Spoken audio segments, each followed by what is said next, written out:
Hello guys, welcome to my vlog. Ayan, magtatanim po tayo ngayon ulit guys. Magtatanim. Kaya naman, tingnan nyo po kung paano gagawin ko. Nalagyan ko na po ng lupa. Kumuha na ako doon sa harapan. Kaya magtatanim na lang tayo. Kukuha tayo ng pantanim. Diyan lang din tayo kukuha guys.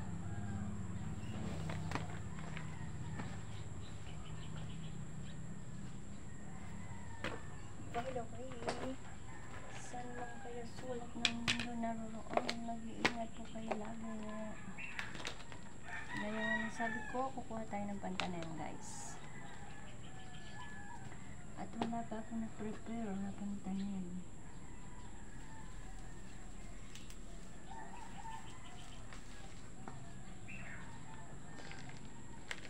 Ganyan lang po. Tanim bunit lang po yan. Tanim bunot.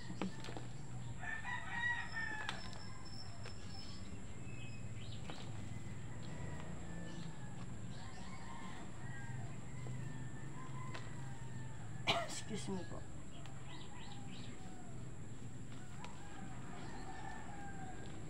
Saan lang po kayo sulok ng mundo naroon? Lagi po kayo mag-iingat guys. Yan. Nakaisa na po tayo ha.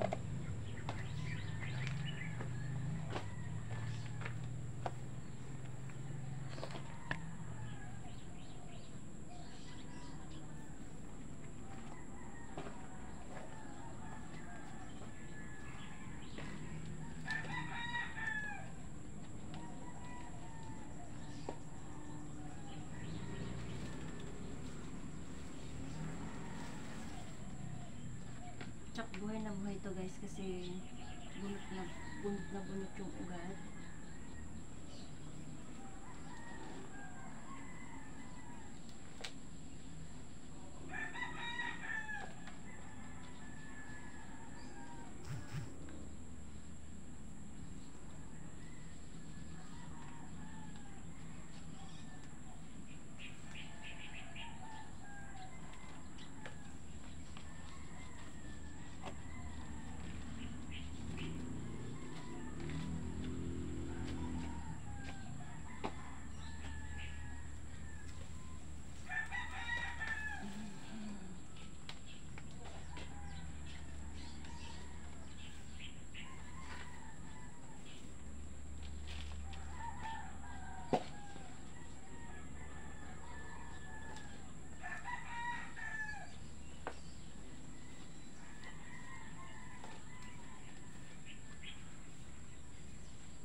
Ako po ay maglalaba.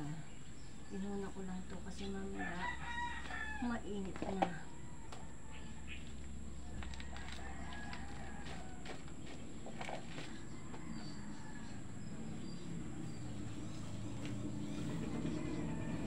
Yung pinunutan ko, tataniman ko yan.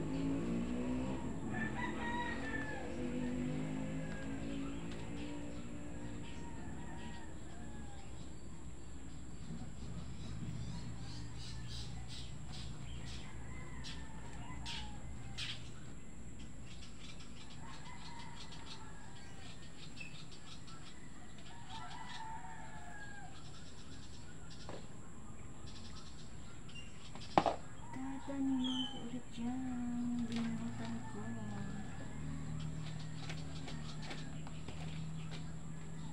Yung tinanggalan ko, tataniman ko ulit yan.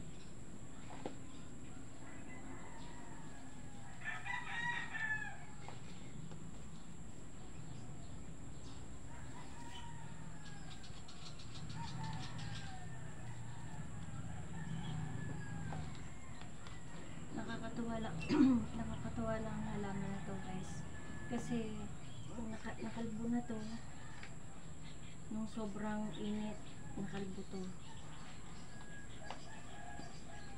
pero dahil may parang itlog siya, nabuhay uli siya. Nagkaroon ulit siya ng dahon.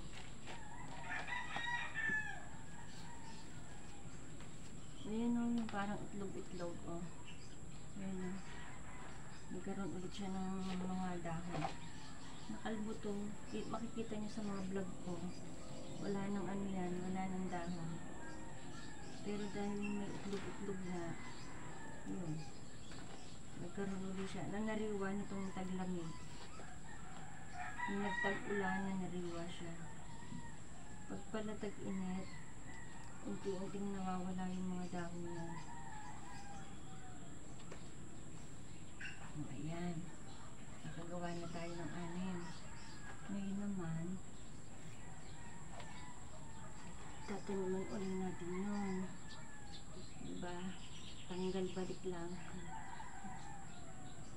Tanggal balik. Ayan o, yung itlog-itlog na yan o. Itlog-itlog. Alisin natin at baka madali pa. Ito yung binili ni nanay kahapon.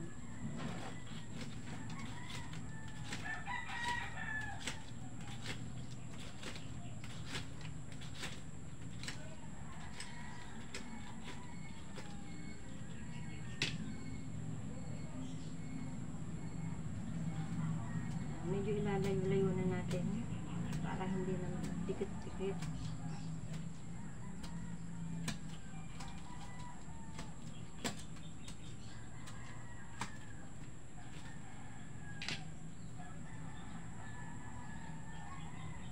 Ayan, diba? Para meron pa rin nakatanim. Para hindi naman pangit tingnan.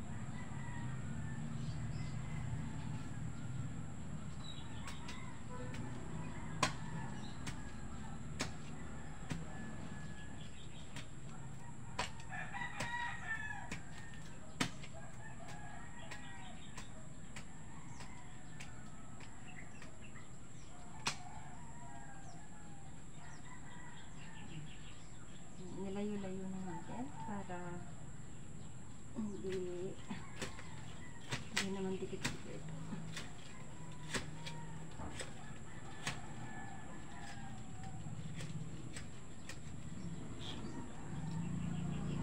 Madali lang siyang mabuhay guys kasi nga may parang itlog-itlog.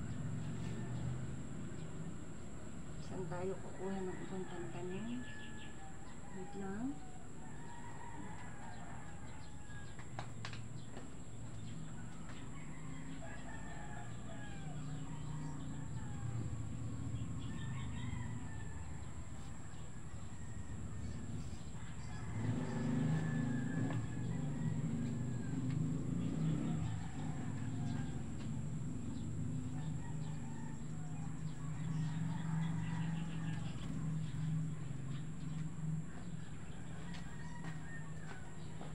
Guys, parang mas maganda to. Parang mas mahaba-haba to. Tanggalin natin ulit to. Parang mas maganda to. Mahaba-haba.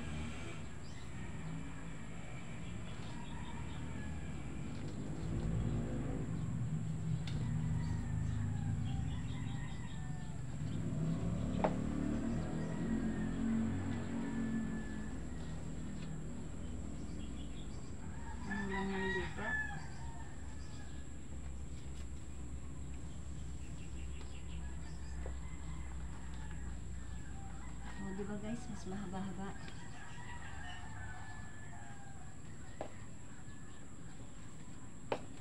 Ito, tanggalin din natin kasi medyo payat. Ito naman ang ilipat natin, madami. Kasi yung sa lalagyan mo para maganda.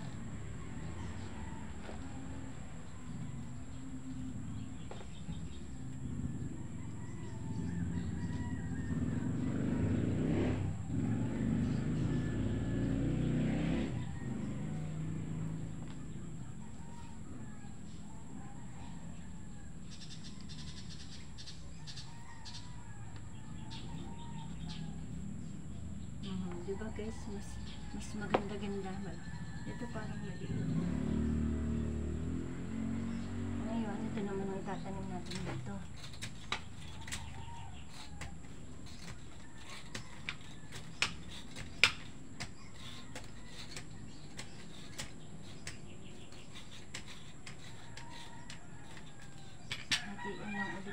siya. Dahan-dahan lang para hindi matanggal yung kanyang itlog-itlog. Itlog. Kasi pag natanggal siya, hindi na siya mabubuhay. Kaya kailangan ingat.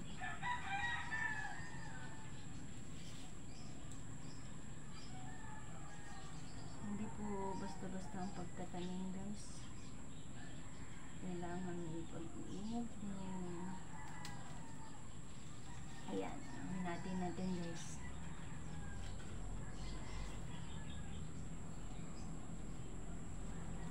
Kaya hindi po basta-basta. Kapag naghukay ka, ibabaon mo na lang. Kailangan maayos at maganda ang kalalabasan, diba? At pag nagtanim kayo, hindi isa-isa lang. Kasi may tendency hindi mabubuhay lahat. Kaya kailangan 2, 3, 4. Ito naman, ibabalik ko doon sa tinanggalan ko. Kaya dyan muna kayo, ha. Ibabalik ko lang to sa aking kinuhanan.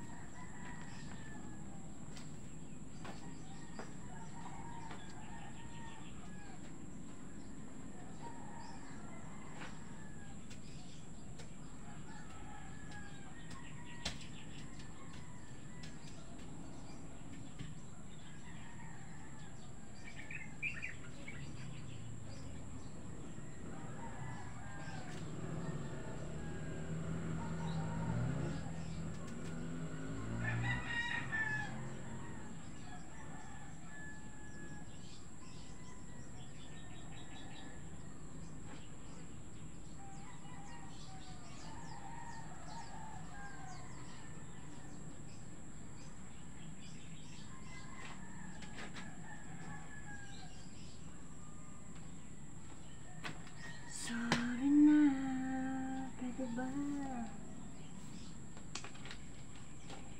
Diba ang gulo kong magtanim? Hindi, kasi inaano natin kung ano yung mas maganda, guys. Kaya nga sabi ko, mas magandang tingnan.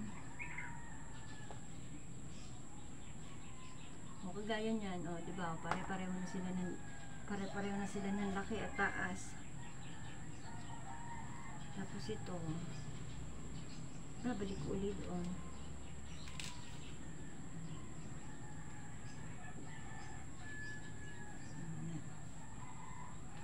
Babalik ko lang to dito sa aking tinanggalan para hindi bumi.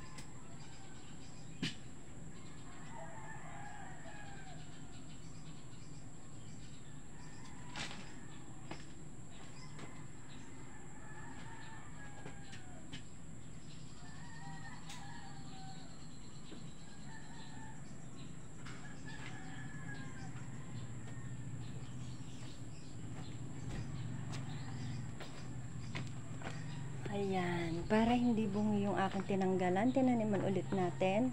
Dito ko po kinuha yung iba. Ayan, ang gaganda kasi ng tubo dito, makapal. Makapal saka mahaba ang tubo. Ayan o. Makapal ang tubo dito, makapal at mahaba. Kaya diyan ko kinuha, tingnan nyo, hindi nahalatang bungi. Nilagyan ko yung tinanggalan ko. Ganun lang yan style, guys. Guys, dahil wala pa ako makitang puti, ito muna ang aking ilalagay. Opo. Nakakuha ko 3 na, Nay. Ayan. Ayan.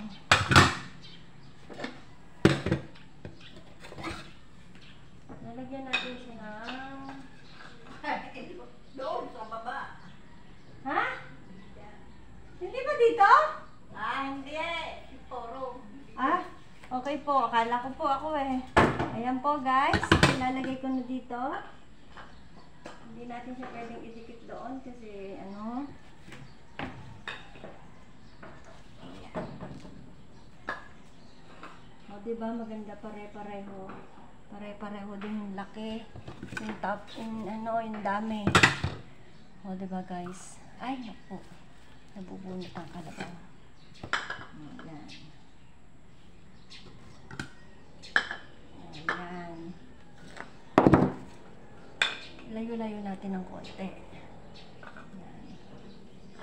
Hindi pwedeng hindi siya lalagyan guys ng panahod ng tubig. Kasi pag umapaw siya, babakad dito, papangit yung papangit yung badal. Ayan. Nanay, look at this po. Kung okay na sa iyong pananim ito. Ayan. O guys,